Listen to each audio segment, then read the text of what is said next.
नमस्तेस्तु महामाये श्रीपीठे सुरपूजिते शंखचक्र गदा हस्ते महालक्ष्मी नमोस्तुते महालक्ष्मी नमोस्तुते। Welcome to my channel tour with Sanjay. आज আমরা মহালক্ষ্মী মন্দিরে চলে এসেছি, যেটা খিদিরপুরে কাছে মোমিনপুরের পাশে।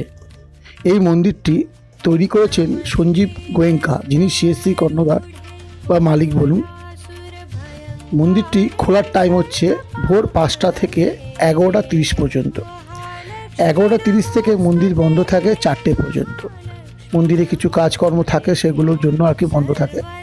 তারপরে আবার 4টে থেকে রাত 9টা পর্যন্ত খোলা থাকে মন্দিরটি।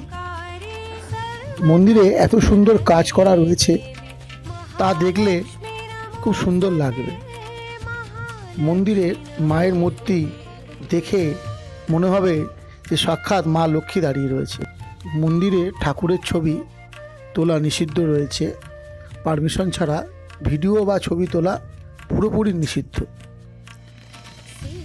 মহালক্ষ্মী মন্দিরে আসতে গেলে হাওড়া থেকে আসলে বাস পাবেন, শখের বাজার গ্রামী বা বেহালা গ্রামী যে কোনো বাসে আসতে পারেন। কিংবা আপনি যদি ধর্মতলা থেকে আসেন তো ধর্মতলা থেকে খিদিরপুর এসে ওখান থেকে আপনি অটোতেও আসতে পারেন। আমাদের চ্যানেলে আপনি যদি নতুন হয়ে থাকেন দয়া করে সাবস্ক্রাইব করে দেবেন, লাইক কমেন্ট ও শেয়ার করবেন। নমস্কার।